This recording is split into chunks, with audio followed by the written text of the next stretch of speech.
Hello, good evening dear student. स्वागत है आप सभी का आरएनसीसी की लाइव क्लास में। तो चलिए आज की अपनी इस लाइव क्लास में अपन एमसीक्यू सीजन को कंटिन्यू करते हैं।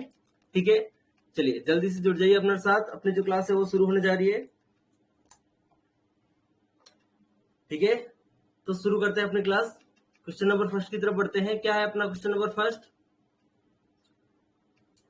देखिए, अच्छा क्वेश्चन है, which of the following is false about intra uterine device. तो आईयूडी से रिलेटेड आपको ये क्वेश्चन पूछा गया है। आईयूडी से रिलेटेड इनमें से कौन सा ऑप्शन फॉल्स है? ठीक है, आपको बताना है इनमें से कौन सा ऑप्शन क्या है, गलत है। ठीक है, ध्यान से पढ़ेंगे सभी ऑप्शन को, सारे ऑप्शन को ध्यान से पढ़ेंगे। ए देखा आपको multiload 375 is a third generation intra uterine device. B देखा आपको copper device are effective as post coital contraceptives. C दे रखा है LNG-20 या Mirena has an effective life of 5 year. Mirena है वो 5 साल के लिए इफेक्टिव है। एंड डी दे रखा है नन। इनमें से कोई गलत नहीं है, तीनों सही है। ठीक है, तो इनमें आपको बताना है सही आंसर क्या रहेगा। क्या पूछा है आपको? फॉल्स पूछा है इसके अंदर। ठीक है, चलिए कमेंट बॉक्स में लिख के बताएंगे जो लाइव देख पा रहे हैं, इसका आंसर क्या रहेगा। Which of the following is false about intra uterine device. ठीक है, चलिए गौर करते हैं सभी ऑप्शन पे। जो लाइव देख पा रहे हैं अपना आंसर देंगे, क्या रहेगा इसका आंसर। बाकी अपन डिस्कस करते हैं इसके बारे में। ठीक है, देखिए ए दे रखा आपको multiload 375 is a third generation intra uterine device. तो सबसे पहले आपको आईयूडी का क्लासिफिकेशन पता होना चाहिए। फर्स्ट जनरेशन क्या होता है, सेकंड जनरेशन क्या होता है एंड थर्ड जनरेशन क्या होता है। और उसमें आपको देखना है कि कॉपर सिक्रेटिंग आईडी या कॉपर सिक्रेटिंग आईडी कौन सी कैटेगरी में आएगी। ठीक है, जिसका एग्जाम्पल क्या है, मल्टीलोड कॉपर 375। और क्या हो सकता है, कॉपर 380 हो सकता है, 350 हो सकता है। ठीक है, चलिए तो इनमें से पूछा गया है आपको कॉपर रिलेटेड आईडी है वो कौन सी जनरेशन की है, फर्स्ट में आएगी कि सेकंड में आएगी या थर्ड में आएगी। ठीक है, इसका आंसर भी आपको देना है कॉपर की कौन सी में आएगी। अगर थर्ड में आती है तो ए ऑप्शन सही होगा। ठीक है, चलिए आगे डिस्कस करेंगे इसके बारे में। बी ऑप्शन क्या है अपना, copper device are effective as post coital contraceptive. ठीक है, तो पोस्ट कोइटल में कॉपर सिक्रेटिंग आईडी काम आ सकती है कि नहीं आ सकती है, बिल्कुल काम आ सकती है। ठीक है ना, पोस्ट कोइटल कॉन्ट्रासेप्टिव के तौर पर अपन कॉपर का यूज कर सकते हैं, ये इफेक्टिव होती है। ठीक है, सीधे रखा LNG-20 होता है, उसकी इफेक्टिव लाइफ 5 साल होती है, बिल्कुल सही सही है। ठीक है, अब इसमें अपने पास दो ऑप्शन रह गए कि या तो ये तीनों सही हो गए तो डी ऑप्शन जाएगा, और अगर ए गलत है तो ऑप्शन ए राइट होगा। ठीक है, तो आप मुझे बताएंगे ए सही है कि गलत है, क्योंकि बी और सी तो अपन ने कंफर्म कर दिया क्या है, सही है। ए सही है कि गलत है बताएंगे। Multiload copper 375 is A second generation. ठीक है ना, क्या है, कॉपर सिक्रेटिंग आईडी होती है वो कौन सी होती है, सेकंड जनरेशन आईडी होती है। ठीक है, थर्ड जनरेशन कौन सी होती है,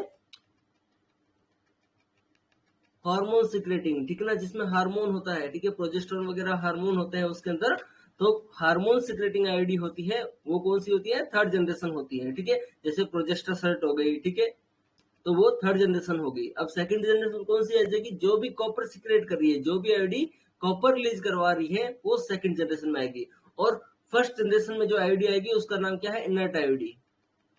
उससे कुछ सिक्रेट नहीं होगा, लेकिन वो क्या करेगा, वो यूट्रस की जो वॉल है उसको इरिटेट करेगा। इरिटेट करेगा तो क्या होगा, इन्फ्लामेशन होगा वहां पे, और इन्फ्लामेशन होगा तो जो उसका नेचर होता है एंडोमेट्रियम का, इम्प्लांटेशन का जो नेचर होता है वो चेंज हो जाएगा। ठीक है ना, इस तरीके से इम्प्लांटेशन नहीं हो पाएगा। तो ये फर्स्ट का काम होता है। सेकंड का काम क्या होता है, कॉपर होता है, इसके अंदर कॉपर रिलीज होता है, तो वो क्या करता है, स्पर्म की कैपेसिटी को कम कर देता है। ठीक है, स्पर्म की कैपेसिटी कम कर देता है तो वो ओवम तक पहुंच ही नहीं पाता है। ठीक है ना, और थर्ड जनरेशन कौन सी है, हार्मोन सिक्रेटिंग। ठीक है, जो किस पे एक्ट करेगी, एंडोमेट्रियम पे एक्ट करेगी और ओवरी पे एक्ट करेगी। ठीक है ना, इस तरीके से कॉन्ट्रासेप्टिव के तौर पर इन तीनों का यूज किया जाता है। ठीक है ना, चलिए तो ये हो गया अपने पास first generation, second generation and third generation. याद रखना है फर्स्ट जनरेशन कौन सी होगी, इनर्ट आईडी। ठीक है, जिसके अंदर कुछ भी रिलीज नहीं हो रहा है। सेकंड जनरेशन कौन सी होगी, जिसके अंदर कॉपर रिलीज हो रहा है। और थर्ड जनरेशन कौन सी होगी, जिसके अंदर हार्मोन्स रिलीज हो रहे हैं। ठीक है ना, चलिए तो इसका आंसर क्या रहेगा, इसमें तुमको गलत पूछा है। इसमें देखिए क्या दे रखा है, Multiload copper 375 third generation ID. Third नहीं है, सेकंड जनरेशन है, तो ये क्या हो गया, गलत हो गया, अपना आंसर सही हो गया। ठीक है, चलिए तो मैंने जो आपको बताया वही इसके अंदर दे रखा है। Multiload copper 375 is A newer contraceptive device the copper device comprise second generation IOD, ठीक है। ओके, द नॉन मेडिकेटेड और इनर्ट आईओडी, ठीक है। इनर्ट डिवाइस या इनर्ट आईओडी किसमें आएगी, अपनी फर्स्ट जनरेशन आईओडी के अंदर आएगी। क्या कहा है, नॉन मेडिकेटेड और इनर्ट आईओडी, मतलब उसमें से कुछ भी हार्मोन वगैरह कोई भी मेटल वगैरह सीक्रेट नहीं हो रहा है, कुछ सीक्रेट नहीं हो रहा है, तो क्या है, इनर्ट है। तो इनर्ट आईओडी कौन सी होगी, फर्स्ट जनरेशन आईओडी होगी। और थर्ड जनरेशन कौन सी होगी, हार्मोन रिलीजिंग आईओडी होगी, वो थर्ड जनरेशन आईओडी होगी, ठीक है। चलिए, तो इसका आंसर अपन ने देख लिया, पूरा एक्सप्लेनेशन देख लिया इसका। बढ़ते हैं नेक्स्ट क्वेश्चन की तरफ। इसमें पूछा गया आपको कि ट्रेकिया का जो बाइफर्केशन होता है, ऊपर से ट्रेकिया आती है और उसका बाइफर्केशन होता है, वो कहाँ पे होता है, ठीक है ना। वो बताना है इसका बाइफर्केशन कहाँ होता है, उसका लेवल बताना है, वर्टिब्रल लेवल क्या रहेगा उसका। तो ये बाइफर्केशन हो रहा है, ये किस वर्टिब्रल लेवल पे हो रहा है, at the level does the trachea bifurcates। A इधर का आपको upper border of the T four vertebra, B इधर आपको lower border of T four vertebra, C इधर का है 27.5 centimetre from incisor, and D इधर का है लोअर बॉर्डर ऑफ T5, ठीक है। तो इसके अंदर क्या रहेगा, चलिए सोनिका जी बता रहे हैं बी आंसर रहेगा। और कोई, देखिए इतने जने लाइव देख पा रहे हैं, सभी का आंसर आना चाहिए इसके अंदर। बड़ा ही सिंपल क्वेश्चन है, सबका आंसर आना चाहिए। क्या रहेगा इसके अंदर, बी आंसर रहेगा, ठीक है ना। बी आंसर क्या रहेगा, जो इसका देखिए बाइफर्केशन होता है वो लोअर बॉर्डर ऑफ T4 पे, या अपन कह सकते हैं जो ये अपनी T4 हो गई और ये क्या हो गई अपनी T5 हो गई। तो T4 और T5 की जो डिस्क रहती है उसके लेवल पे, ठीक है ना। तो ये अपन देखें, ये जो सेगमेंट रहेगा ये कौन सा रहेगा, जो डिस्क वाले एरिया पे रहेगा या lower border of the T4 पे रहेगा, ठीक है ना। तो इस लेवल पे क्या होता है, ट्रेकिया बाइफर्केट होती है, ठीक है। यहाँ पे आके ट्रेकिया क्या होती है, बाइफर्केशन होता है इसका, ठीक है ना। चलिए, तो ये याद रख लेना है। अगर आपको लोअर बॉर्डर ऑफ T4 दे रखा है तो उसको सही करना है, और अगर आपको T4 और T5 की डिस्क का दे रखा है तो वो भी सही करना है, क्योंकि वो कंटिन्यू में भी होता है, दोनों कंटिन्यू होती है। ये रही अपनी लोअर बॉर्डर ऑफ T4, उसके जस्ट आगे क्या है, डिस्क है, ठीक है। तो इस लेवल पे क्या होता है, इस लेवल पे ट्रेकिया का बाइफर्केशन होता है, ठीक है। चलिए, एंटीरियरली बात करें तो एंटीरियरली कहाँ देखने को मिलेगा अपन को, स्टर्नोमेनिब्रियल एंगल, ठीक है। तो ये क्या हो गया अपना एंटीरियरली, देखें ये अपना मेनिब्रियम हो गया, और ये क्या हो गया अपनी स्टर्नम हो गई, और ये क्या हो गया आगे, जिफॉइड प्रोसेस हो गया, ठीक है। तो ये क्या हो गया, स्टर्नम हो गया, ये मेनिब्रियम हो गया। इन दोनों का जो जंक्शन रहेगा, इसके जस्ट पीछे की साइड अपन को क्या देखने मिलेगा, ट्रेकिया का बाइफर्केशन देखने को मिलेगा। और ये तो होगी अपनी एंटीरियर साइड की बात हो गई, ठीक है, जहाँ पे क्या हुआ, ट्रेकिया का बाइफर्केशन हो गया। पोस्टीरियरली बात करें तो पोस्टीरियरली क्या हो जाएगा, इधर T4 हो जाएगा और T5 हो जाएगा, ठीक है। इन दोनों के बीच का जो स्पेस है उस जगह पे क्या हो जाएगा, बाइफर्केशन हो जाएगा, ठीक है ना। चलिए, नेक्स्ट क्वेश्चन है आपका, blastocyst makes contact with endometrium on, ठीक है। तो ये पूछा है, जो ब्लास्टोसिस्ट होती है वो एंडोमेट्रियम के कांटेक्ट में कौन से दिन आती है, कौन से पीरियड के अंदर आती है, ठीक है। ए इधर का आपको less than 3 days after fertilization, ठीक है। बी इधर का है 5 to 7 days, सी इधर का है 8 to 11 days, एंड डी इधर का आपका 15 to 16 days, ठीक है। तो इसके अंदर क्या आंसर रहेगा, blastocyst make contact with endometrium on, बताइए।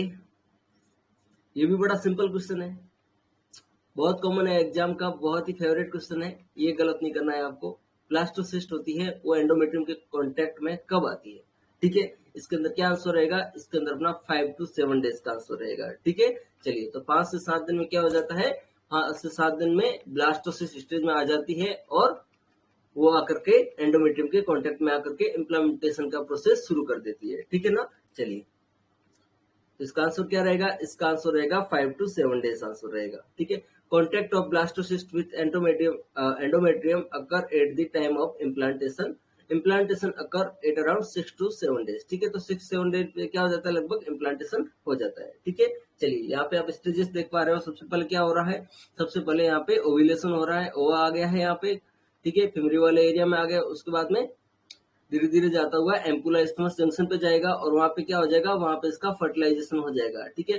फर्टिलाइजेशन के बाद में इसके अंदर क्या होगा, इसके अंदर सेल का डिवीजन होगा, ठीक है, क्लीवेज होगा। तो सबसे पहले क्या होगा, ये स्पर्म का न्यूक्लियस होगा, ये एग का न्यूक्लियस होगा, दोनों का फ्यूजन होगा, फ्यूजन होने के बाद इसमें क्लीवेज या डिवीजन स्टार्ट होगा। ठीक है, डिवीजन स्टार्ट होते हुए 1 से 2, 2 से 4, 4 से 8 ऐसी स्टेज आती रहेगी। ठीक है, उसके बाद में क्या हो जाएगा, मोरूला स्टेज आएगी। डे 4 पे क्या आ जाएगी, मोरूला स्टेज आ जाएगी। ठीक है, मोरूला स्टेज कौन सी स्टेज होती है, जब 8 सेल कंप्लीटली बन जाती है। ठीक है, 8 सेल की जो स्टेज होती है वो कंप्लीट हो जाती है, उस टाइम जो स्टेज आती है वो मोरूला कहलाती है। ठीक है, तो कंप्लीटेड मोरूला वाला ये होगी और अनकंप्लीटेड मोरूला ये होगी, जिसके अंदर बीच बीच में थोड़ा स्पेस रहेगा, लेकिन इसमें टाइटली फिल्ड रहेगी सारी 8 सेल्स। ठीक है, उसके बाद में धीरे धीरे ये नीचे की तरफ डिसेंड करेगा और डे 5 से लेकर के डे 7 के बीच में क्या हो जाएगा, यहाँ पे इम्प्लांटेशन हो जाएगा। मतलब ये धीरे धीरे यहाँ पे एंडोमेट्रियम के कांटेक्ट में आना शुरू होगी और एक जगह आकर के फिक्स हो जाएगी। ठीक है, फिक्स हो जाएगी तो उस जगह क्या हो जाएगा, इसका इम्प्लांटेशन हो जाएगा।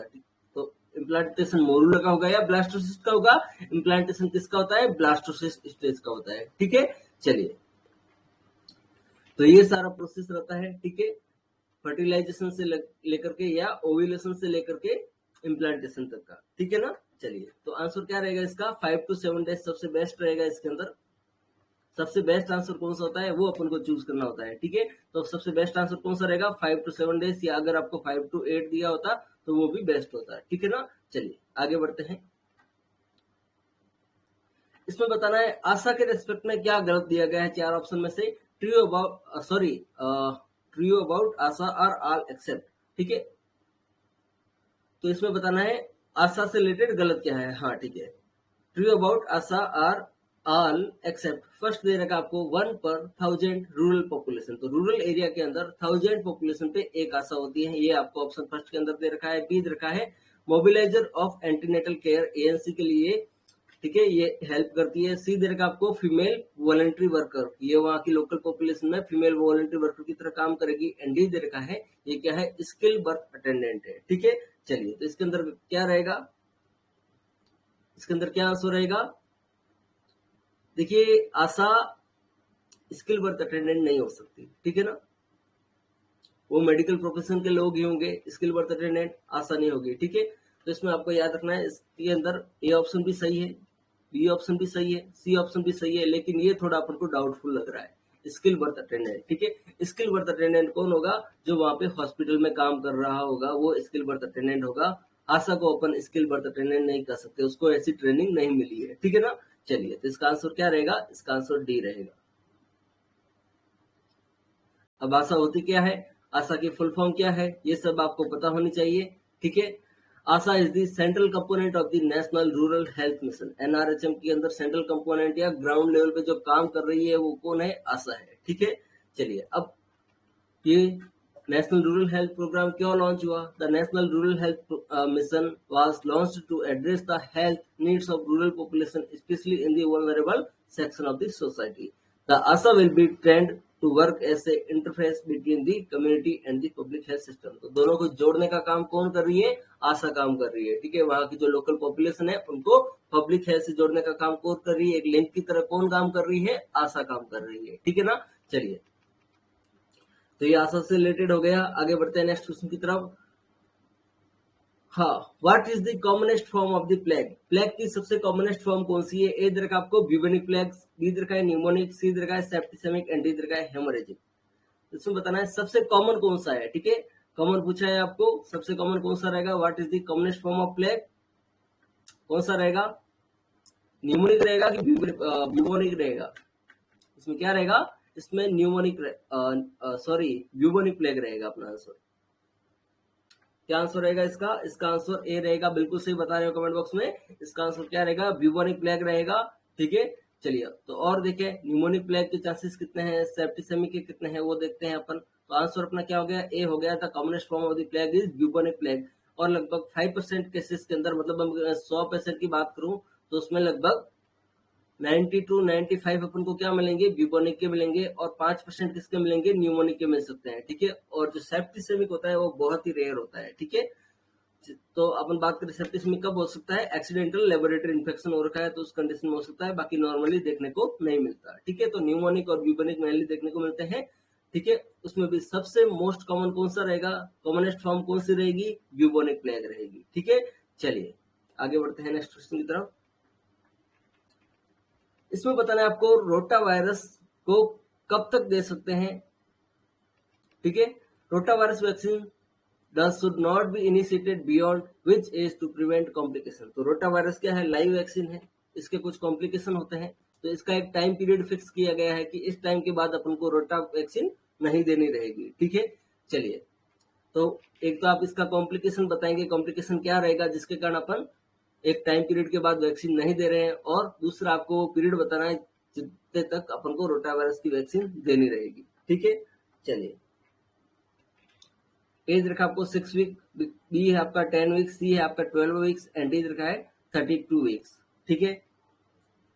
तो इसके अंदर आंसर क्या रहेगा, ठीक है। कॉम्प्लिकेशन को प्रिवेंट करने के लिए क्या करना रहेगा,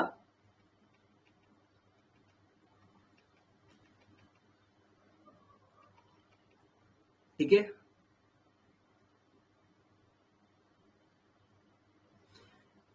तो ये होगी अपनी एज दिया गया आपको 6 वीक मतलब 1.5 मंथ, एंड सी दे रखा है आपको 3 मंथ या 12 वीक्स, ठीक है। तो इसके अंदर आपको क्या आंसर राइट करना है, सी राइट करना है। अपन 12 वीक्स तक दे सकते हैं नॉर्मली, ठीक है। और कुछ ऐसी वैक्सीन है जिसको अपन 24 वीक्स तक भी दे सकते हैं, ठीक है। नॉर्मली आपको क्या याद रखना है, 12 वीक्स ही याद रखना है।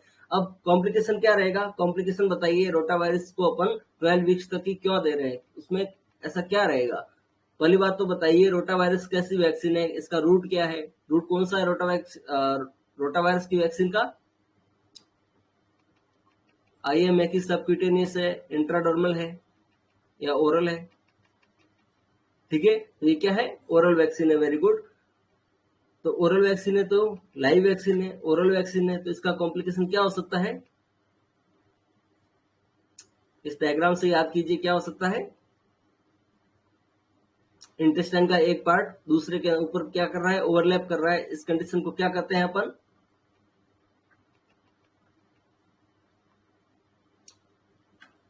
वेरी गुड, क्या रहेगा, इंटरसेप्शन, ठीक है। चलिए, तो इसकी बात करें, 2 live attenuated oral rotavirus vaccine has been licensed to use for Rotatec and Rotarix, ठीक है। The first dose of these vaccines should be given no longer than 12 weeks।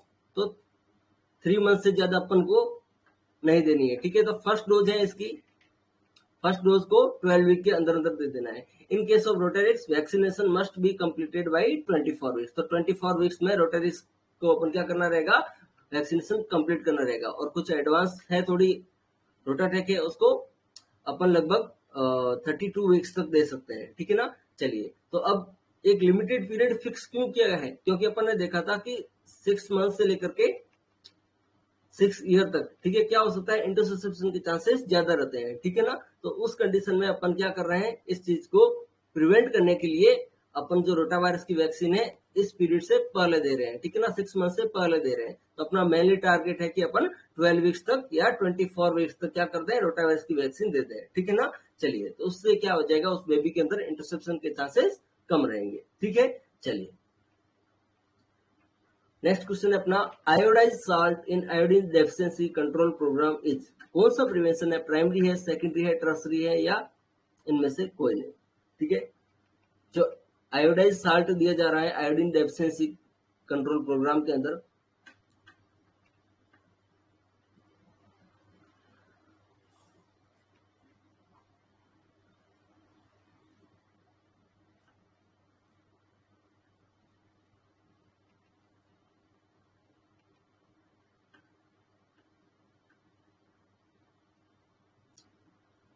तो प्राइमरी में क्या करते हैं, सेकेंडरी में क्या करते हैं, टर्सरी में क्या करते हैं, ठीक है।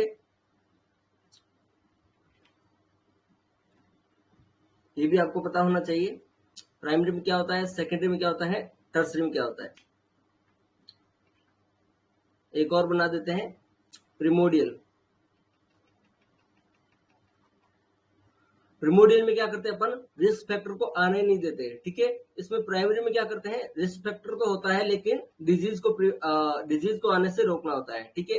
सेकेंडरी के अंदर क्या करते हैं, डिजीज तो होती है लेकिन उसके कॉम्प्लिकेशन को आने से रोकना होता है। इसके अंदर कॉम्प्लिकेशन तो होते हैं लेकिन डिसेबिलिटी को आने से रोका जाता है टर्सरी के अंदर। तो ये 4 लेवल होते हैं प्रिवेंशन के, primordial, primary, secondary and tertiary. ठीक है, इनमें चारों के बारे में आपको अच्छे से पता होना चाहिए। जो मैंने पढ़ाया थे वीडियो लेक्चर, उनको देखिएगा, आपका पूरा कॉन्सेप्ट इस मामले में क्लियर हो जाएगा। ठीक है, प्रिमोडियल किसे कहेंगे, प्राइमरी किसे कहेंगे, सेकेंडरी किसे कहेंगे एंड टर्सरी किसे कहेंगे। ठीक है, चलिए, तो इसका आंसर क्या रहेगा?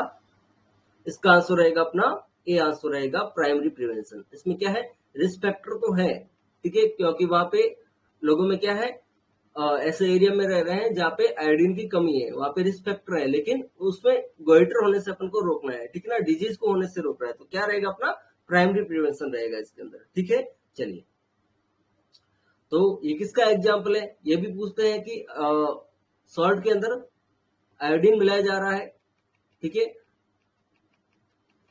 तो ये किसका एग्जाम्पल है? फोर्टिफिकेशन ऑफ फूड का एग्जाम्पल है। ठीक है ना, फोर्टिफिकेशन में क्या करते हैं, ऐसा कंटेंट मिलाते हैं जो नेचुरली उसमें पहले से नहीं होता है, पहले से नहीं होता, लेकिन अपन आर्टिफिशियली इसको क्या करते हैं, आर्टिफिशियली इसको मिलाते हैं, तो इसका क्या हो गया, फूड का फोर्टिफिकेशन हो गया। ठीक है, चलिए एग्जाम्पल की बात करें, iodise salt in primary prevention. Primary prevention है टू मेन कंपोनेंट कौन कौन से हैं? Health promotion and specific protection. ठीक है, चलिए आगे बढ़ते हैं नेक्स्ट क्वेश्चन की तरफ।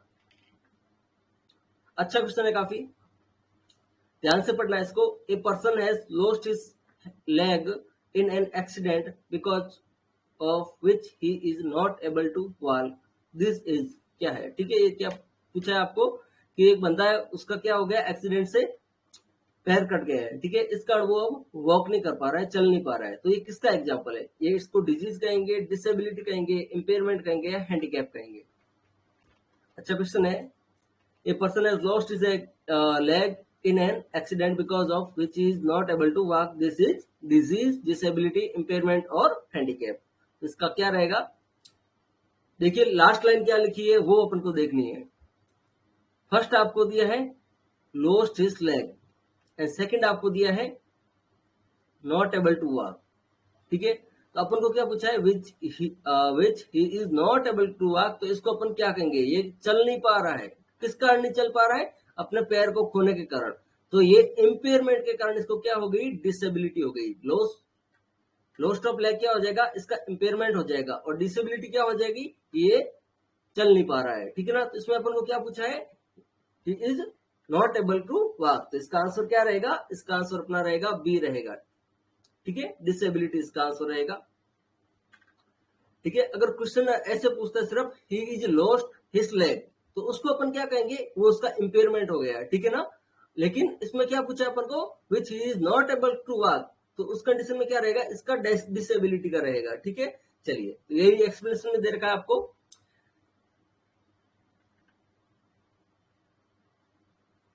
यही लाइन आपको दे रखी है, patient in this question is not able to walk due to lost leg, this is called disability. Remember that the patient in this question also has impairment, वो क्या है, loss of leg, but the examiner is asking about inability to walk in this question। तो ये आपका सारा explanation है, बिल्कुल confuse नहीं होना, इसके अंदर सब कुछ एक्सप्लेन कर दिया गया है। ठीक है, चलिए आगे बढ़ते हैं नेक्स्ट क्वेश्चन की तरफ।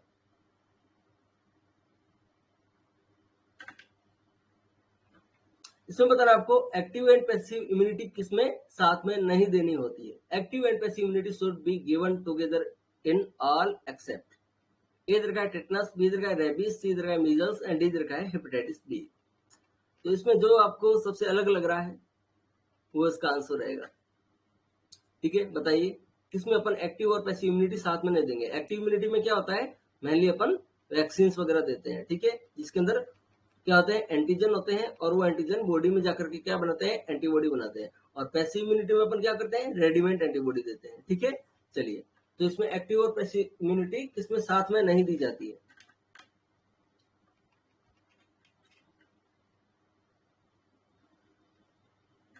ठीक है, इसका आंसर क्या रहेगा, मैंने बताया सबसे अलग लग रहा है वो अपना आंसर रहेगा, उसका आंसर क्या रहेगा, मीजल्स आंसर रहेगा।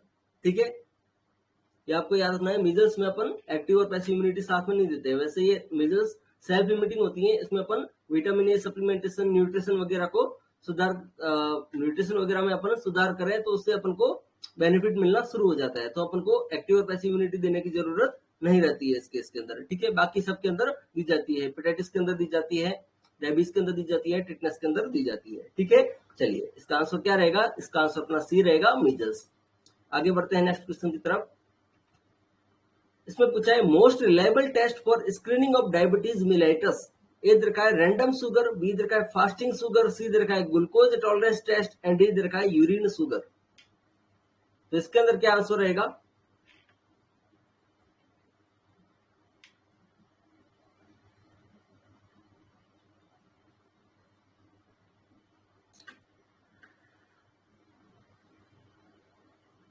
Most reliable test for screening of diabetes mellitus. चलिए पवन जी बता रहे हैं फास्टिंग शुगर, सोनिका जी बता रहे हैं सी ग्लूकोज टॉलरेंस टेस्ट। और कोई? काफी लोग लाइव देख पा रहे हैं, सभी का आंसर आना चाहिए इसके अंदर। Most reliable test for screening of diabetes Miletus.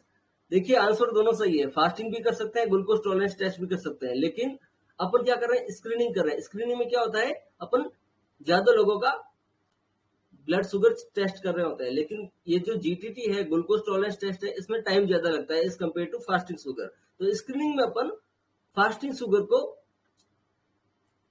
Use कर सकते हैं, ठीक है ना, क्योंकि इसमें कम टाइम में अपन ज्यादा लोगों तक पहुंच सकते हैं। लेकिन ग्लूकोज टॉलरेंस टेस्ट की बात करें तो इसमें टाइम ज्यादा लगेगा अपन को, तो कम लोगों तक ही अपन पहुंच पाएंगे। तो इसमें अपन फास्टिंग शुगर मेनली लेते हैं। ठीक है, ऑप्शन दोनों सही है, लेकिन मोस्ट करेक्ट कौन सा है? मोस्ट करेक्ट अपना बी रहेगा, क्योंकि यहाँ पे एक शब्द इस्तेमाल कर लिया गया है स्क्रीनिंग। ठीक है ना, चलिए तो आंसर क्या रहेगा? आंसर अपना रहेगा फास्टिंग शुगर रहेगा। The best screening test for diabetes, the fasting plasma glucose is also a component of diagnostic testing. The fasting plasma glucose test and the 25-gram oral glucose tolerance test are both suitable tests for screening of diabetes. ठीक है, तो ये मैंने जो बताया वही वापस repeat किया गया है इसके अंदर।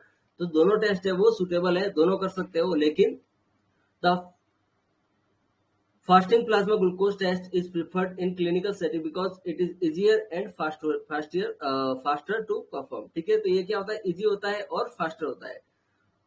ठीक है, और क्या होता है, एक्सेप्टेबल टू पेशेंट, तो पेशेंट भी ज्यादा परेशान नहीं होता है, उसको बार बार सैंपल देने की जरूरत नहीं रहती है। ठीक है, तो इस तरीके से इसको बेस्ट माना गया है। किसके लिए? पेरिफेरली अपन देखें स्क्रीनिंग के लिए फास्टिंग शुगर का जो टेस्ट रहता है उसको बेस्ट माना गया है। ठीक है ना, चलिए क्लियर है। आगे बढ़ते हैं नेक्स्ट क्वेश्चन की तरफ। अपन ने देख लिया कि यहाँ पे फास्टिंग शुगर अपन ने सही क्यों किया गया है, क्योंकि पब्लिक ने इसको अच्छे से एक्सेप्ट किया है और अपने लिए भी कम टाइम में ज्यादा लोगों तक अपन पहुंच पा रहे हैं। तो दोनों तरीके से अपन को क्या दिख रहा है, बेनिफिट दिख रहा है। तो इसका आंसर क्या रहेगा? इसका आंसर बी रहेगा, फास्टिंग शुगर रहेगा as compare to glucose tolerance test. ठीक है, चलिए इसमें पूछा है कि डिफरेंस पूछा है किस किस में, चिकन पॉक्स और स्मॉल पॉक्स में, कि इन दोनों में से कौन से ऑप्शन है वो दोनों को डिफरेंट कर रहे हैं। ठीक है, rash of chicken pox can be differentiated from the rash of small pox by all except.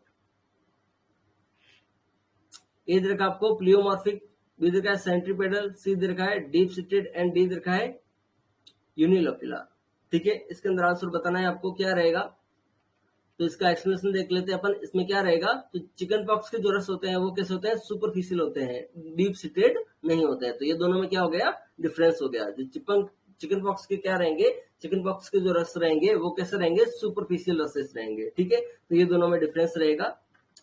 ठीक है, ओके आगे बढ़ते हैं अपने नेक्स्ट क्वेश्चन की तरफ। चलिए अच्छा क्वेश्चन है, most important feature to diagnose severe pneumonia. Severe pneumonia को डायग्नोज करने के लिए मोस्ट इंपोर्टेंट साइन क्या रहेगा? ए दे रखा है साइनोसिस, बी दे रखा है चेस्ट इंड्रोइंग, सी दे रखा है नेजल फ्लेयरिंग एंड डी दे रखा है फास्ट ब्रीदिंग। तो इसमें क्या रहेगा, वेरी गुड, क्या रहेगा, डी आंसर इसके अंदर सही रहेगा, चेस्ट इंड्रोइंग। ठीक है, तो मोस्ट इंपोर्टेंट साइन क्या रहेगा, चेस्ट इंड्रोइंग, क्योंकि सीवियर निमोनिया को डिनोट करने के लिए आपको पता होना चाहिए पीडियाट्रिक्स के अंदर चेस्ट इंड्रोइंग सबसे कॉमन साइन माना जाता है। ठीक है ना, चलिए देखते हैं इसका explanation. The only sign for severe pneumonia is chest indrawing. ठीक है, चलिए तो सीवियर निमोनिया जब भी आए आपको ये लाइन याद रखनी है, चेस्ट इंड्रोइंग। ठीक है, चेस्ट इंड्रोइंग क्या रहेगा, मोस्ट कॉमन साइन रहेगा इसका। ठीक है, चलिए नेक्स्ट क्वेश्चन पोलियो से रिलेटेड है। All are true about polio except, A दे रखा है आपको 99% है वो नॉन पैरालिटिक होते हैं, तो 99% जो पोलियो से इन्फेक्टेड है वो नॉन पैरालिटिक है। बी दे रखा है फ्लैसिड पैरालिसिस होता है इसके अंदर। सी दे रखा है इसके अंदर एक्सलरेटेड टेंडन रिफ्लेक्सेस मौजूद है। और डी दे रखा है एसेप्टिक मेनिंजाइटिस होता है इसके अंदर। ठीक है, तो इसका क्या रहेगा आंसर?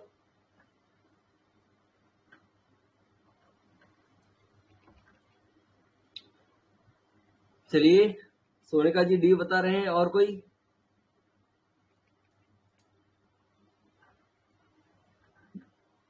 देखिए फर्स्ट ऑप्शन सही है।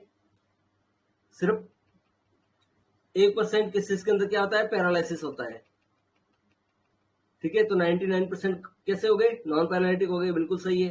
बी फ्लैसिड पैरालिसिस सबसे इंपॉर्टेंट है इसका। ठीक है, सबसे इंपॉर्टेंट से क्या है? फ्लैसिड पैरालिसिस है। ठीक है, तो ये भी सही हो गया। सी दे रखा है एक्सलरेटेड टेंडन रिफ्लेक्सेस, तो ये अपन का डाउटफुल है।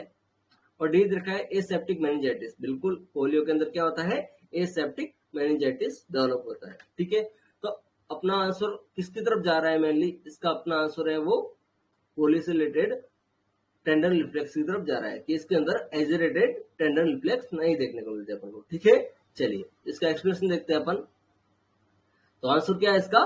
Accelerated tendon reflex are absent. ठीक है, चलिए there are absent tendon reflex, तो इसके अंदर क्या रहेंगे? अपने टेंडन रिफ्लेक्स हमको नहीं देखने को मिलेंगे। ठीक है, दूसरी बात करें पैरालिटिक पोलियो, वो सिर्फ 1% केसेस में होगा, तो 99% कौन से हो गए? नॉन पैरालिटिक हो गए। इसके अंदर फ्लैसिड पैरालिसिस भी होगा, और 1% केसेस के अंदर एसेप्टिक मेनिंजाइटिस के होने के भी चांसेस रहते हैं। ठीक है, तो फ्लैसिड पैरालिसिस के भी लगभग 1% चांसेस है, और एसेप्टिक मेनिंजाइटिस के भी 1% चांसेस है। ठीक है, चलिए, लेकिन अपन ने क्या बात की? टेंडन रिफ्लेक्स की। तो इसके अंदर क्या रहेगा? इसके अंदर जब पैरालिसिस होना शुरू हो जाएगा तो उसमें टेंडन रिफ्लेक्स नहीं आएगा। ठीक है ना, और इस ऑप्शन में क्या दे रखा है? Accelerated tendon reflex, tendon reflex बढ़ जाएगा, तो ये तो एकदम उल्टी बात हो गई। ठीक है ना, तो ये अपना आंसर रहेगा कि इसके अंदर क्या गलत पूछा है अपन को, तो गलत क्या रहेगा? ये सी आंसर रहेगा इसका। ठीक है, चलिए नेक्स्ट क्वेश्चन अपना, ORS कंटेंट 75 मिली इक्विवेलेंट पर लीटर, इनमें से कौन सा कंटेंट है वो इसका अमाउंट होता है वो 75 मिली इक्विवेलेंट पर लीटर होता है। ठीक है, ए दे रखा है सोडियम, बी दे रखा है पोटेशियम, सी दे रखा है ग्लूकोज, एंड डी दे रखा है क्लोराइड। तो इसका कंपोजिशन जो होता है वो आपको याद होना चाहिए, आपकी जुबान पे होना चाहिए। ORS के सारे कंपोनेंट का जो रहता है वो आपकी जुबान पे होना चाहिए। ठीक है, सोनिका जी बता रहे हैं सी रहेगा ग्लूकोज। कौन जी बता रहे हैं? ए रहेगा। देखिए सी भी हो सकता है, ए भी हो सकता है, दोनों सही है, लेकिन अपन को मोस्ट करेक्ट चूज करना है कि किसमें अपन वेरिएशन रख सकते हैं। 75 से अपन बढ़ा सकते हैं थोड़ा, तो वो ग्लूकोज का रहेगा, उसको अपन लगभग 110 तक बढ़ा सकते हैं। ठीक है ना, लेकिन सोडियम का रहेगा वो फिक्स रहेगा, लगभग कितना? 75 के आसपास। ठीक है, तो मोस्ट करेक्ट कौन सा रहेगा? मोस्ट करेक्ट अपना ए रहेगा, सोडियम। ठीक है, चलिए, तो ये आपको याद होना चाहिए, सोडियम का कितना रहेगा, पोटेशियम का कितना रहेगा, ग्लूकोज, क्लोराइड, सिट्रेट, इन सबका कितना कितना रहेगा। ठीक है, तो मैं रेंज बता देता हूं आपको, क्योंकि बहुत सी जगह इनमें वेरिएशन देखने को मिलता है। ठीक है, तो आंसर अपना क्या रहेगा? सोडियम रहेगा 75 मिली इक्विवेलेंट पर लीटर। उसके बाद में ग्लूकोज की बात करें, glucose should at least equal that of sodium but should not exceed more than 111। ठीक है, तो 111 तक इसको अपन बढ़ा सकते हैं, लेकिन उससे ज्यादा अपन का बढ़ाना नहीं रहेगा। अब ये सोडियम और ग्लूकोज लगभग बराबर क्यों रहते हैं? क्योंकि आपको पता होना चाहिए इंटेस्टाइन में क्या होता है, सोडियम और ग्लूकोज का को ट्रांसपोर्टेशन होता है। ठीक है, सोडियम ग्लूकोज का जो रिसेप्टर होता है सोडियम ग्लूकोज को ट्रांसपोर्टर, ठीक है, तो इन दोनों को साथ में एब्जॉर्ब करवाता है, इसलिए लगभग इनको बराबर क्वांटिटी में रखा जाता है। उसके बाद में सोडियम की रेंज दे दी आपको 16 to 90 मिलीक्यूलेंट पर लीटर, पोटेशियम की दे दी कितनी 15 to 25 मिलीक्यूलेंट पर लीटर, सिट्रेट कितना रहेगा 8 to 12 मिलीमोल पर लीटर, एंड क्लोराइड कितना रहेगा, क्लोराइड रहेगा अपना 50 से 80 मिलीक्यूलेंट पर लीटर, 15 to 80 मिलीक्यूलेंट पर लीटर। ठीक है, तो ये सारी रेंज है जो आपको याद होनी चाहिए। ओआरएस से बहुत क्वेश्चन बनते हैं, बहुत ज्यादा क्वेश्चन बनते हैं, आपको इतना पता होना चाहिए कि इसका कंपोजिशन क्या है। ठीक है, कम से कम ओआरएस के रेस्पेक्ट में आपको इतना तो पता होना ही चाहिए। ठीक है, चलिए उसके बाद में अपन डिस्कस करते हैं next question, copper T is ideally inserted at. तो ये टाइम पीरियड पूछा है कि अपना आइडियल टाइम क्या रहेगा कॉपर टी इंसर्शन का। ठीक है, ए रखा है जस्ट बिफोर मेंस्ट्रुएशन, बी रखा है आपको on the 26th day of the cycle, C दे रखा है आपका just after menstruation, and D दे रखा है आपको ऑन दी 14th डे। ठीक है। तो इसका क्या रहेगा, कॉपर्टी का आइडियल टाइम क्या रहेगा, आइडियल टाइम रहेगा अपना, क्या बता रहे हैं कमेंट बॉक्स के अंदर, सी रहेगा। ठीक है, जस्ट आफ्टर मेंस्ट्रुएशन। तो क्यों जस्ट आफ्टर, क्यों ऐसा क्या है आफ्टर मेंस्ट्रुएशन की अपन कॉपर्टी को इंसर्ट कर रहे हैं। ठीक है, तो फर्स्ट एक्सप्लेनेशन देखें आपने इसका। ठीक है, इसमें आपको तीन चीजें बता रही है एक्सप्लेनेशन के अंदर, इन तीनों को अपन को देखना है। ठीक है,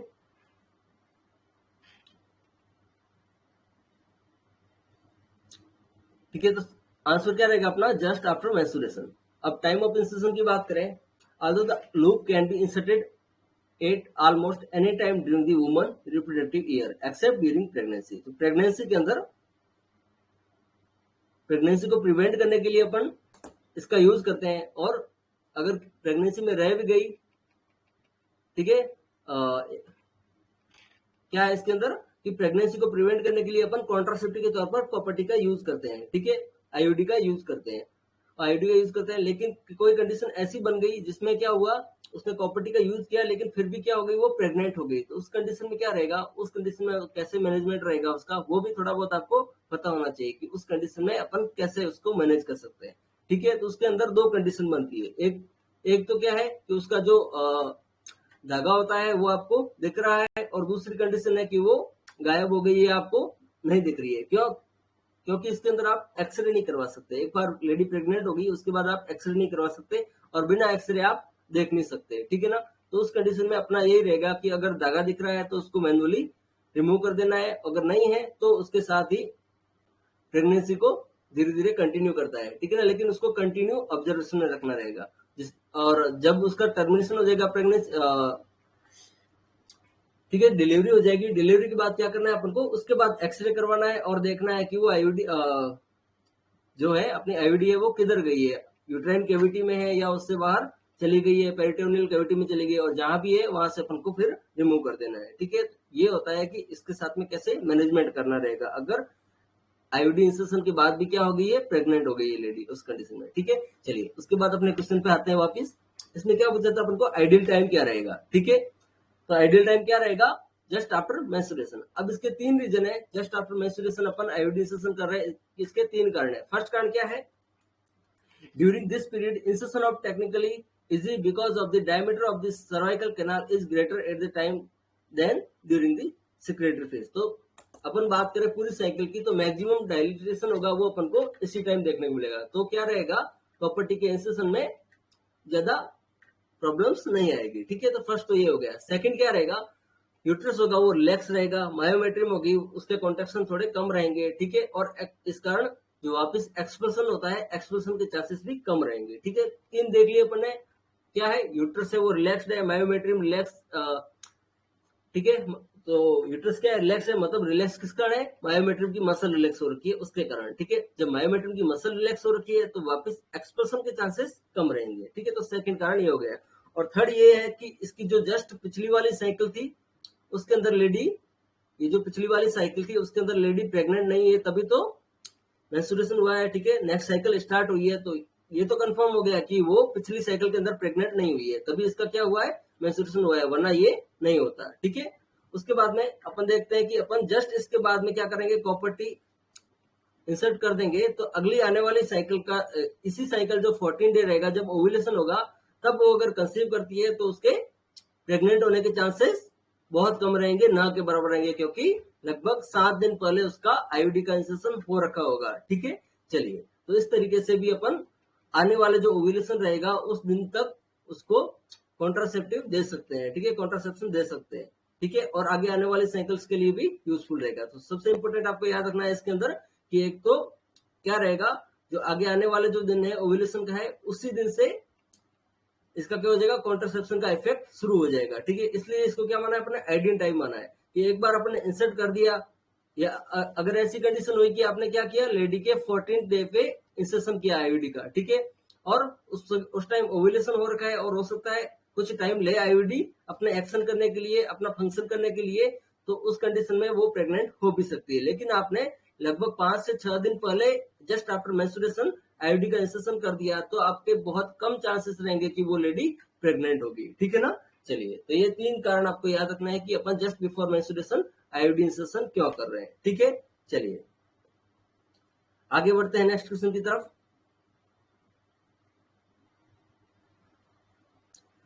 all of the following are post coital contraception method except. इसमें क्या पूछा है, पोस्ट कोइटल कॉन्ट्रासेप्शन पूछा है। ए दे रखा है मिफेप्रिस्टोन, बी दे रखा है आईयूडी, सी दे रखा है लेवोनोर्गेस्ट्रॉल एंड डी दे रखा है बैरियर मेथड। ठीक है, बताएंगे इसका आंसर क्या रहेगा। बड़ा ही सिंपल क्वेश्चन है, सभी का आंसर आना चाहिए इसके अंदर।